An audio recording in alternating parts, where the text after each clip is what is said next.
Well, a landing page is essentially the first page that your prospect lands on. That's why it's called a landing page. Is you could drive someone to a landing page through an email, through an ad, through a Facebook post, in any number of ways, right?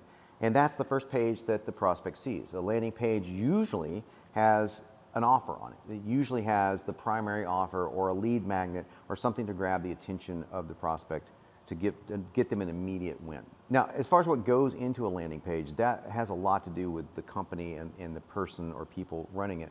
For example, an organization of 100 people may not want to have a direct response style landing page where it's like, blazing hot headlines, sub-headlines that jump out at you, and the typical Agora style landing page. Where someone like myself loves those kind of pages and will use them, even though I have a company as well, but it's just not that big, and so I can get by with landing pages like that. So it depends on what you're wanting to do. But you should take the principles of good landing page construction, which are almost all direct response related, kind of copywriting, direct response copywriting, and apply them even if it's like a landing page that's very corporate. Like you get to a corporate landing page, it's like about us. Acme Incorporated was founded in 1375. Our core values are, no one cares. No one gives a damn. It is absolutely blah, blah. It lays there like a dead fish. It's just useless copy. But that's what you see in the majority of websites. So if your landing page is about, it has to be corporate, you can at least make it engaging. You can at least make it thought-provoking. So a landing page should have a couple of key elements to it. First of all, it's a headline.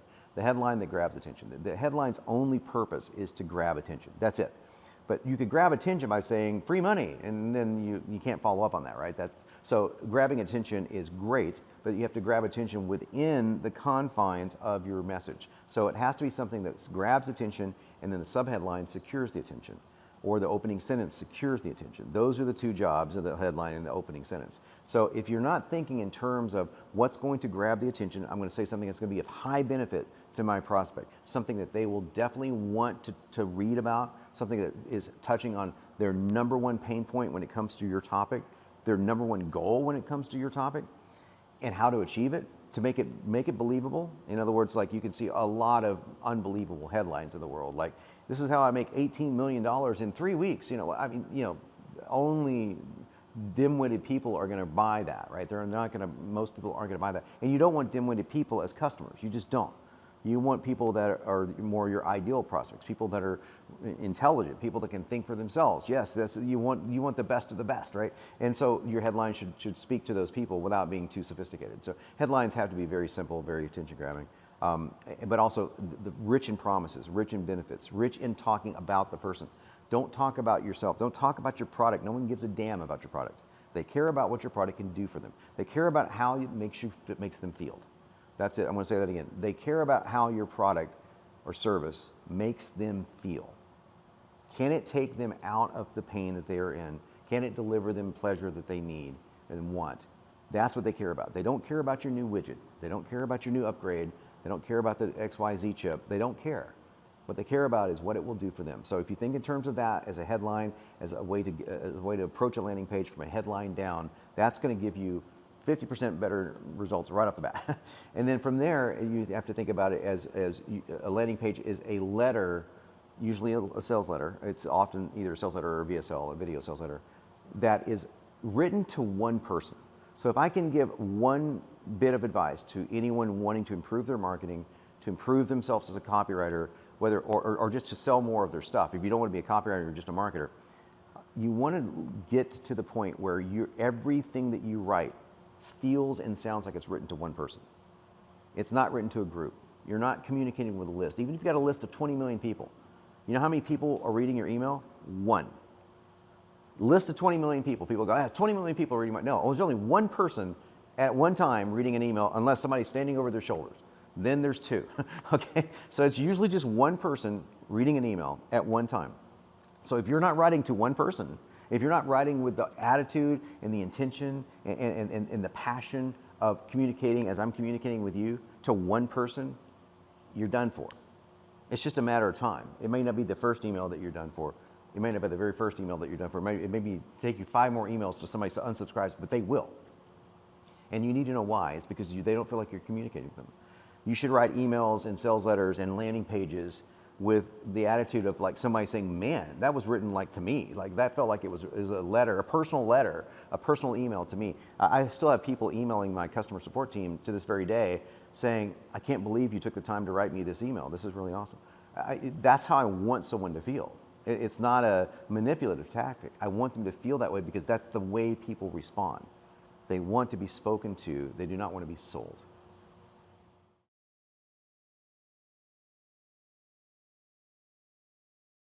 So a VSL is a video sales letter. That's what that stands for. And it's essentially a compressed version of a long-form sales page that the user or prospect or buyer or potential buyer is now forced to either exit out of or listen to and read the entire thing. So that is the psychology behind a VSL, the primary psychology. There's many secondary psychological levers there, but the primary psychology is the ability to take a sales message and make someone listen to and read every word. Because right now, every word is not being read on a sales page, but on a VSL, it's being read or heard. I created the first one in 2006. It was completely by accident. It was because I didn't shave for a week and I had to do a fitness video on YouTube or selling my book. It was my second book that wasn't selling well at all. Had a horrible sales page to it. I didn't know it at the time. Well, I did know it at the time. I just didn't want to admit it. But you know, I was trying YouTube way back in 2006 to actually, you know, to sell product with, right? And this is very early on. People weren't doing too well with this at the time. In fact, there was YouTube, I think, and there was another video service at the time. I don't remember the name of it, but it got swallowed by YouTube. Basically, it was like YouTube. And I had to make a video for this. And my beloved Dallas Cowboys were playing football that weekend, and I was like, well, I'm not going to shave because it's a big game. You know, it's a playoff contention game or something like that. And I was like, so I look really, when I don't shave, I look like a vagrant. I don't look, you know, cool. So I thought, okay, well, I can't get on camera to do this. And we had these really crappy cameras anyway back then. So I was thinking, well, what can I do? What can I do here? Well, why don't I just take myself off camera? Because I have a pretty good voice.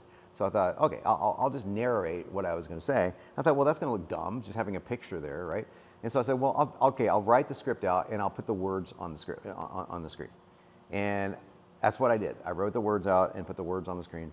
And then as I was formatting the slides, I taught myself at the time PowerPoint.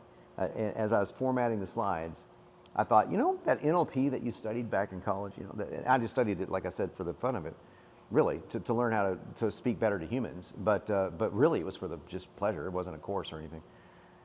Why don't I apply some of that to the words I'm writing here? Like I can highlight command terms. I can highlight things that I want people to do. I can highlight messages that I want them to take home. And so I took the slides, black text, and made red highlights of the words that I wanted highlighted. And that's what I did. I read this off and sent it to my list, and my sales went up 600%. So I sold 6 times the amount that I normally sell, which wasn't a lot, by the way. It was like 30 books. It was not a lot. It was very small, and I had a pretty big list at the time. So, but still, it was like normally I was selling like, you know, 5 books. So this is a much better, much bigger, much better way to do this. And I was thinking, well, am I onto something here? And I thought, well, I'm going to elongate the process. What if I turn the entire sales page into this?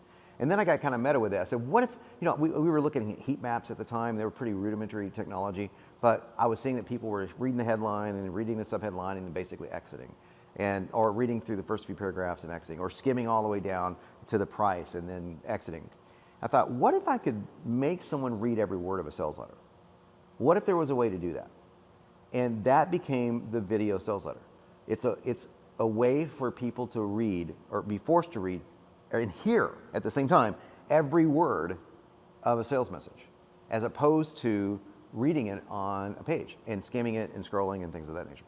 So that was the psychology behind it, and the first one did really well, and in something like 30 or 45 days, I had people sending $1 million a month in traffic to this book that I couldn't get to sell at all. And so it just took off, and you know, it was crazy. So that was the birth of the video sales letter, and the ugly video sales letter specifically is what, and that name was actually given to it by Perry Belcher or Ryan Dice. It was one of the two, because I was down in Austin, Texas, about a month after this happened. Ryan reached out to me, and Ryan was like, "Oh, this guy is way up here, and he's this legend in marketing." I'm like, "I can't believe Ryan Dice is trying to get a hold of me," and we've ended up being good friends ever since. But I drove down to Austin and taught his crew, like, "Well, here's what I'm doing, here's how we're making this kind of money right now," and then Perry Belcher walked by. He goes, "That's the ugliest damn thing I've ever seen."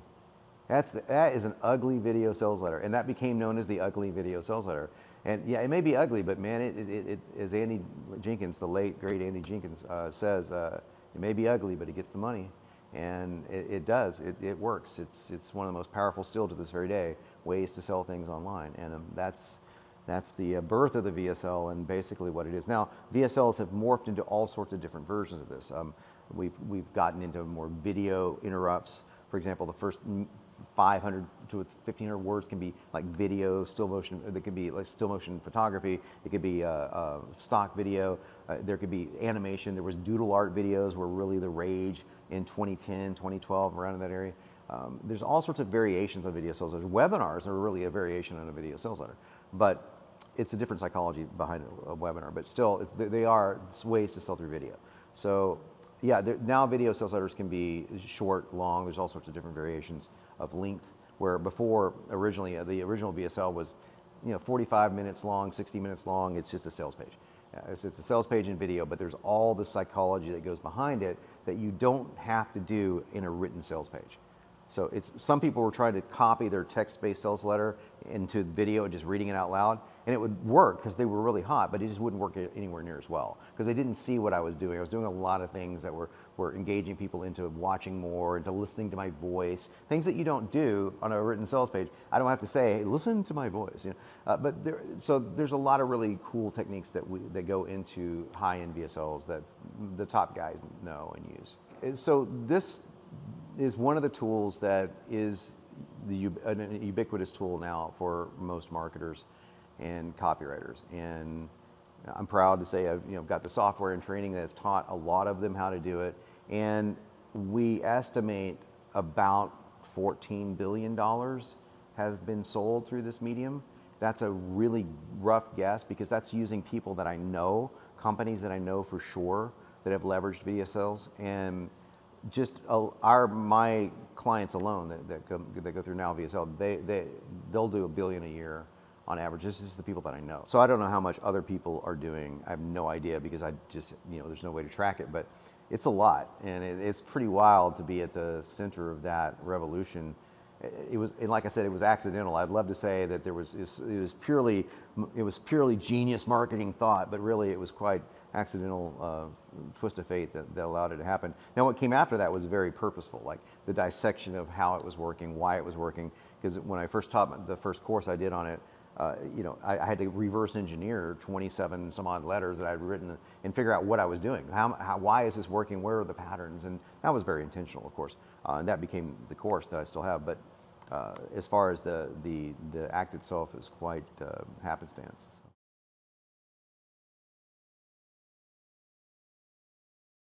So assuming you're starting with copy that is satisfactory and works very well, all you need to produce as a video sales letter is a $40 mic you can get on Amazon for sure. You don't need an expensive mic.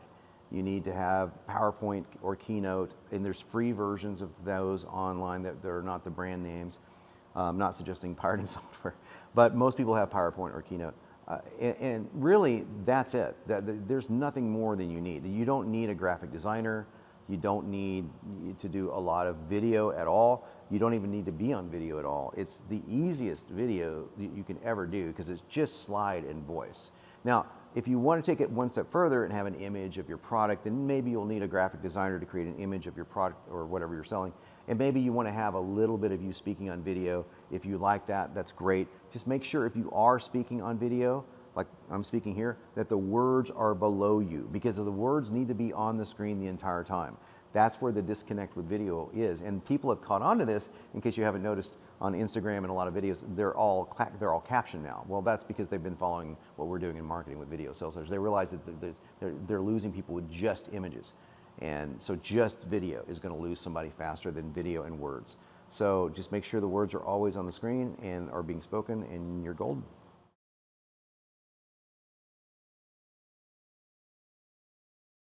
there are two other really important things inside of a high converting cash cow VSL: the story and the offer. Okay, the story is super important in video sales letters.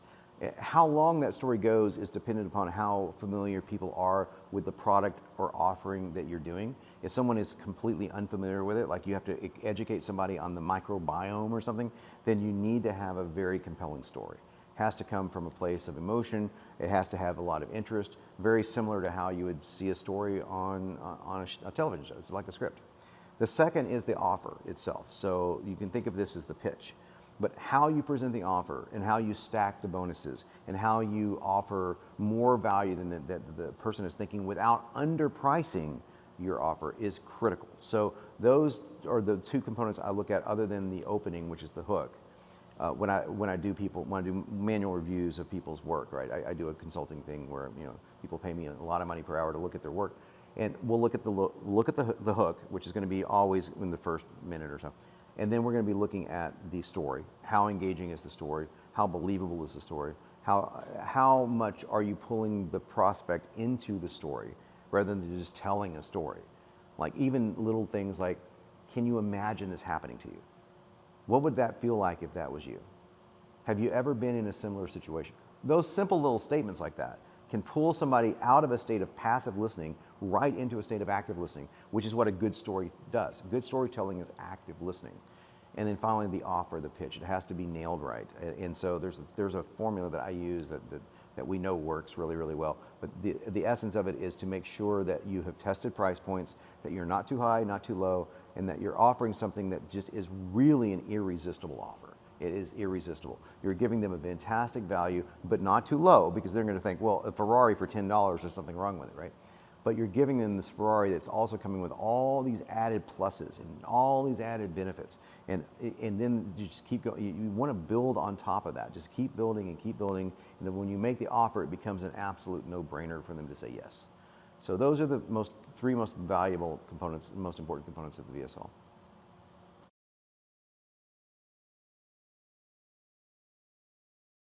Yeah, well, ClickBank was the heart and soul of my career very early on, as far as a merchant goes. They were great, and my first 6 books were on ClickBank, and I still have Fit Over 40 on ClickBank, even though it's a 17-year-old webpage. So yeah, they've been awesome to work with, and there were times in periods with ClickBank where they didn't have any. There was no such thing as a one-click upsell, and I was one of the people that helped advise them on what a one-click upsell would do and how it would technically work. And we had our, I go way back with the ClickBank guys for sure. But they've stood by internet marketers when hardly no one would. And yeah, they went through some periods where they were trying to get a little bit more corporate-y, and some guys got angry with them and they left and started going to other places. But ClickBank came back to the roots, and so I think they're a very good team, very good, well-managed team, and helpful for anyone wanting to sell a product.